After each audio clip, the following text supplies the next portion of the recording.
अस्सलाम वालेकुम वरहमतुल्लाहि वबरकातुहू।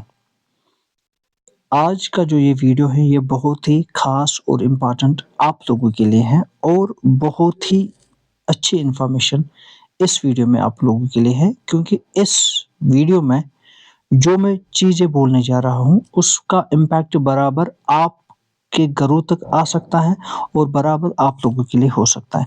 तो चलिए आज का जो वीडियो है ये मैं बना रहा हूँ करंट अफेयर्स पे, जो कि आपको पता है कि आजकल ईरान और यूएसए और इज़राइल के बीच में जो जंग चल रहा है, उस हवाले से हम एक पॉइंट की बात करेंगे और वहाँ पे उसका हम पे असर क्या पड़ेगा, हम पे इफ़ेक्ट क्या होगा, हम पे इन्फ्लुएंस उसका क्या होगा और पूरी दुनिया पे उसके कॉन्सिक्वेंसेस क्या होंगे, उसकी बात करेंगे। जी हाँ, तो बात करेंगे आज के इस बहुत ही इम्पोर्टेंट वीडियो में, तो चलिए वीडियो को स्टार्ट करते हैं। आपको लगता है कि कभी-कभी दुनिया की तकदीर जो है ना, वो बड़े मुल्क के फ़ैसले से नहीं चलता है। अगरचे आपको पता है कि बल्कि एक छोटे से समुंदर के रास्ते भी ये दुनिया के जो बड़े-बड़े फ़ैसले हैं वो तय कर सकते हैं। जी, बिल्कुल सही सुना आपने। तो आपको पता है कि एक 21 माइल्स एक छोटा-सा समुंदर का रास्ता जिसको हम नाम से जानते हैं स्ट्रेट ऑफ हार्मोज़। जी बिल्कुल, स्ट्रेट ऑफ हार्मोज़ बहुत ही इम्पोर्टेंट है और ये आज के डेट में एक ट्रेंडिंग इश्यू है, एक बर्निंग इश्यू है, जिस पे बात करना ज़रूरी बनता है। तो चलिए, स्ट्रेट ऑफ हार्मोज़ की अगर हम बात करेंगे, स्ट्रेट ऑफ हार्मोज़ को एक तरफ से ईरान, दूसरी तरफ से इराक, तीसरी तरफ से अगर हम बात करेंगे यूएई और ओमान की बात करेंगे। तो यहाँ पे अगर हम इस वाले स्लाइड में भी यहाँ पे चेक कर सकते हैं, एक तरफ से ईरान, दूसरी तरफ से इसमें आप देख सकते हो ओमान है, तीसरी तरफ से यूएई, ठीक है ना? और यही जो एक छोटा-सा एक तंग रास्ता है, जो कि मैंने अभी बोला 21 माइल्स 21 माइल्स खाली, इसी छोटे से तंग रास्ते से दुनिया की एनर्जी का बहुत ही बड़ा हिस्सा एक्सपोर्ट हो रहा है। जी, बिल्कुल सही सुना आपने। हर रोज़ यहाँ से अगर हम बात करेंगे कि कितना यहाँ से एक्सपोर्ट हो रहा है, तो यहाँ पे आप देख सकते हो ये छोटा-सा तंग रास्ता। यहाँ पे अगर हम देखेंगे तो हर रोज़ यहाँ से 20.3 million barrels oil per day export हो रहा है और लगभग 290 मिलियन क्यूबिक अ, मीटर एलएनजी यहाँ से एक्सपोर्ट हो रहा है। यानी अगर हम बात करेंगे दुनिया का 30% सबऑर्न ऑयल ट्रेड और तो ऑलमोस्ट 20% एलएनजी शिपमेंट्स इसी रास्ते से गुजरता है और ये रोज़ गुजरता है। तो सोचिए, अगर ये रास्ता कभी रुक जाए या बंद हो जाए, तो दुनिया का इंजन कैसे चलेगा? अब ज़रा देखते हैं कौन-कौन से मुल्क इस रास्ते पे डिपेंड है। तो जब हम मुल्कों की बात करेंगे, तो मुल्कों की बात करने से पहले हमें सीधे पता चलता है कि सर इस पे ऐसे मुल्क डिपेंड हैं, जिनके नाम ऐसे हैं, जैसे Saudi Arabia, Iraq, UAE, Kuwait, ठीक है? Kuwait, Iran, Qatar. लेकिन इसकी बात करेंगे कि हर एक जो है, हर एक मुल्क इस पे कितना डिपेंड है। अगर हम बात करेंगे सऊदी अरेबिया की, सो सऊदी अरेबिया में हर रोज़ यहाँ से 7 million barrels per day export हो रहा है और बात करेंगे इराक की, वहाँ से 4 million barrels per day export हो रहा है। यूएई की बात करेंगे तो 3 million barrels per day export हो रहा है। 2.5 million barrels per day Kuwait से एक्सपोर्ट हो रहा है और ईरान से 2 मिलियन बैलेंस पर डे यहाँ से एक्सपोर्ट हो रहा है। तो अगर हम बात करेंगे कतर की, कतर यहाँ से दुनिया का सबसे बड़ा एलएनजी एक्सपोर्टर है, जो कि कतर क्या करता है, यहाँ से गैस एक्सपोर्ट कर रहा है। तो कतर जो है कुल मिला के 77 million tons of LNG gas हर साल यहाँ से एक्सपोर्ट कर रहा है। तो सबसे ज़्यादा जो है एक्सपोर्टर एलएनजी गैस का है, वो कतर है, ठीक है? तो ये सब एनर्जी इसी एक छोटे और तंग रास्ते से गुजरते हैं, मगर सवाल अब ये है, सवाल है क्या? अब देखेंगे। सॉरी, सवाल अब ये है, सवाल ये है कि ये ऑयल अब जाता कहाँ है? दैट मीन्स अगर इन कंट्रीज से एक्सपोर्ट होता है, तो लेकिन ये किन कंट्रीज में फिर एक्सपोर्ट होता है और ये जाता तो जाता किन एरियाज में? सबसे पहले हम बात करेंगे, सबसे ज़्यादा ये एनर्जी जो है ये एशिया में जाती है, ठीक है ना? सो एशिया में सबसे जो बड़ा मुल्क है जिसमें इस स्ट्रेट ऑफ हॉर्मोज का कंट्रीब्यूशन है, वो है चाइना। चाइना में ये एनर्जी 37.7% जाती है। इसके बाद दूसरे नंबर पे आता है इंडिया, जिसमें 14.7% एनर्जी यहाँ से इंपोर्ट होती है। साउथ कोरिया की बात करेंगे 12%, जापान की बात करेंगे 10%, यूरोप सिर्फ इससे 20% लेता है। यानी अगर स्ट्रेट ऑफ हार्मोज में क्राइसिस हो रहे हैं या हो जाएंगे और बढ़ जाएंगे, तो सबसे ज्यादा टेंशन और सबसे ज्यादा नुकसान जो है वो एशिया को हो सकता है, और हो भी रहा है, जैसे आजकल आप देख रहे हो। तो अब करेंगे बात, ये जो 2026 में जो लास्ट लास्ट महीने से यहाँ से जो टेंशन चल रहे हैं, खास तौर पे यूएस, ईरान और जो इजराइल के मिलिट्री स्ट्राइक्स वहां पे हो रहे हैं, और क्लेम्स के अकॉर्डिंग ईरान ने इस स्ट्रेट ऑफ हार्मोज पे पूरा कब्जा जमा के रखा है, और यहाँ से उनके खबरों के अकॉर्डिंग यहाँ से टैंकर्स पे अटैक हो रहे हैं, शिप्स जो है सीज किए जा रहे हैं। मैरीटाइम ट्रैफिक की अगर हम बात करेंगे, मैरीटाइम ट्रैफिक ऑलमोस्ट 50% यहाँ पे मैरीटाइम ट्रैफिक रुका हुआ है और कम हुआ है। दैट मीन्स अगर आप ऐसे मान लो, अगर एक दिन में 100 शिप्स चल रही थी, तो अभी 50 तक ही वो आया है।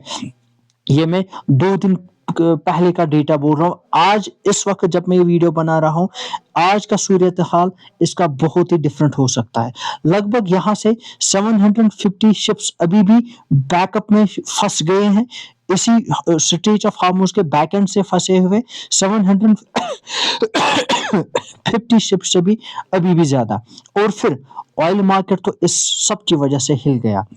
अगर बात करेंगे प्राइस की, अभी का डेटा ये बोल रहा है कि पर लीटर, सॉरी, ऑयल प्राइस जो है 120 से लेके 130 यूएस डॉलर पर बैरल तक पहुंच गया। तो खुद अंदाजा लगाए कि कितना प्राइस इसमें बढ़ चुका है और बढ़ भी रहा है। ठीक है, तो अब बात करेंगे कि एक्सपर्ट्स ने पूरे तौर पे इस तरीके से वार्न क्या किया है कि अगर ये रास्ता पूरी तरह बंद हो जाए, तो दुनिया का ऑलमोस्ट 4 से 5% ऑयल सप्लाई रुक सकता है। हाँ, सही सुना, 4 से 5% ऑयल परसेंट दुनिया का रुक सकता है, और जिसकी वजह से पूरी तबाही इस दुनिया में हो सकती है। अब जरा हम रुख करेंगे साउथ एशिया की तरफ, यानी हम रुख करेंगे पाकिस्तान की ओर, इंडिया की ओर। इस स्ट्रेट ऑफ हार्मोज को रुकने के बाद हमारे इन हमसाया मुल्कों पे या जिस कंट्री में हम रह रहे हैं, इंडिया, इस पे क्या असर है। सबसे पहले बात करेंगे पाकिस्तान की। तो सबसे पहले पाकिस्तान पाकिस्तान की एनर्जी सिस्टम का ऑलमोस्ट 80% ऑयल इंपोर्ट जो है ना, वो इसी स्ट्रेट ऑफ हार्मोज से हो रहा है। तो पाकिस्तान का 80% इंपोर्ट स्ट्रेट ऑफ हार्मोज से आ रहा है। कितना उनके लिए ये भयानक साबित हो सकता है। तो इंपोर्ट्स इंपोर्ट्स इसी रूट से तो आ रहा है उनके लिए, लेकिन रोजाना अगर हम बात करेंगे, लगभग 2.5 lakh barrels petroleum Saudi Arabia और यूएई से, लगभग 15 से लेके 20% एलएनजी कतर से। अगर क्राइसिस इसी तरीके से बढ़ता गया, तो पेट्रोल की कीमत पाकिस्तान में, ये बोला जाता है, जो इसके एक्सपर्ट्स हैं वो बोलते हैं कि पाकिस्तान में पेट्रोल जो होगा वो 400 पाकिस्तानी रुपीस पर लीटर तक जा सकता है, और डीजल की शॉर्टेज हो सकती है। और उस शॉर्टेज की वजह से फिर होगा क्या? शॉर्टेज की वजह से ट्रांसपोर्ट रुक सकता है, ट्रक ड्राइवर स्ट्राइक कर सकते हैं, फैक्ट्रीज बंद हो सकते हैं, और इतना ही नहीं, गैस कम होने की वजह से इलेक्ट्रिसिटी ब्लैकआउट्स ज्यादा हो सकते हैं, इवन ब्लैकआउट्स डबल हो सकते हैं, और पाकिस्तान का इंपोर्ट बिल भी बढ़ जाएगा, लगभग 50% ज्यादा हो जाएगा।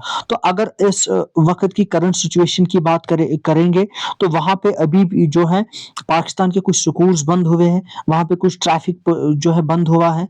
तो वहां की गवर्नमेंट ने ये एक्सेप्ट किया कि वहां पे तेल की शदीद किल्लत हो रही है। This is because of the closure of this strait of Hormuz by the Iran. तो इस सिचुएशन की वजह से कुछ जगहों पर स्कूल, जैसे कि मैंने बोला, टेम्पररी बंद हुए हैं। और अब अगर हम बात करेंगे इंडिया की, इंडिया का भी ऑयल गल्फ से आता है, लेकिन लगभग 60% ऑयल गल्फ रीजन से आता था। लेकिन मगर अब हिंदुस्तान ने क्या किया है, हिंदुस्तान ने हाल ही में, आपने सुना होगा कि इस ऑयल को इंपोर्ट करने का एक डाइवर्सिफिकेशन किया है। जैसे कि रशिया से कुछ ऑयल आता है, और यूनाइटेड स्टेट्स ने परमिशन इनको दी है कि आप 1 महीने तक वहाँ से खरीद सकते हो। According to the Indian government reports कि उनके पास अभी इनफ ये जो है ऑयल अभी भी यहाँ पे है, तो यहाँ पे उतनी चिंता, उतनी जो है सिचुएशन वर्स नहीं है अगर हम इसको कंपेयर करेंगे पाकिस्तान के साथ। लेकिन जो है कुछ खबरों के अकॉर्डिंग जो एलएनजी की बात करेंगे, दैट मीन्स गैस सप्लाई की बात करेंगे, वो ऑलमोस्ट बहुत ही कम हो रहे हैं और बहुत सारे जो है कमर्शियल गैसेस अभी मिलने बंद हो रहे हैं मार्केट में। तो फिलहाल के तौर पे गवर्नमेंट के भी बहुत सारे स्टेट्स में ये डायरेक्शन आए हैं कि जो कमर्शियल एलपीजी गैस सिलेंडर्स हैं उनको क्या कीजिएगा, उनको फिलहाल के तौर पे बंद कीजिएगा और फर्स्ट प्रेफरेंस दी जाएगी डोमेस्टिक को। तो अब अगर हम ग्लोब की बात करेंगे, पूरे ग्लोब की अगर हम बात करेंगे, तो पूरे ग्लोब पे जैसे कि यहाँ पे इंडिया का हमने देखा था, अब अगर हम पूरे ग्लोब की बेटा बात करेंगे, वहां से हमें ये पता चलता है पूरे ग्लोब में कि वहां पे भी ग्लोबल इकोनॉमी पर इसका बहुत ही बड़ा असर पड़ रहा है। यहाँ पे अगर हम पूरे ग्लोब की बात करेंगे तो 5 से लेके 10% तक वहां पे जो है प्राइसेस बढ़ सकते हैं, इन्फ्लेशन बढ़ सकती है, जो कि बहुत ही खतरनाक हो सकता है। और इतना ही नहीं, फर्टिलाइजर जो अभी जो सीजन उसका चल रहा है इंडिया में, तो उसका प्राइस जो है 30% तक बढ़ सकता है। सिर्फ 2 महीने ब्लॉकेड से क्या हो सकता है, 4 million barrels per day supply loss हो सकता है और दुनिया की इकोनॉमी का ऑलमोस्ट 5 ट्रिलियन यूएस डॉलर का नुकसान हो सकता है। सो इसलिए सवाल सिर्फ एक समंदर रास्ते का नहीं है, सवाल है दुनिया की एनर्जी सिक्योरिटी का। एक 21 माइल एक छोटा सा रास्ता और उस पर डिपेंड करती है पूरी दुनिया की इकोनॉमी। शायद इसीलिए एक्सपर्ट्स कहते हैं फ्यूचर उन मुल्कों का होगा जो क्या कर सकते हैं, फ्यूचर बिल्कुल उन्हीं मुल्कों का होगा जो एनर्जी डाइवर्सिफाई करेंगे और रिन्यूएबल एनर्जी की तरफ जाएंगे, वरना दुनिया की इकोनॉमी कभी भी एक तंग समुद्री रास्ते में फंस सकती है। अल्लाह हाफिज, मिलते हैं नेक्स्ट वीडियो में।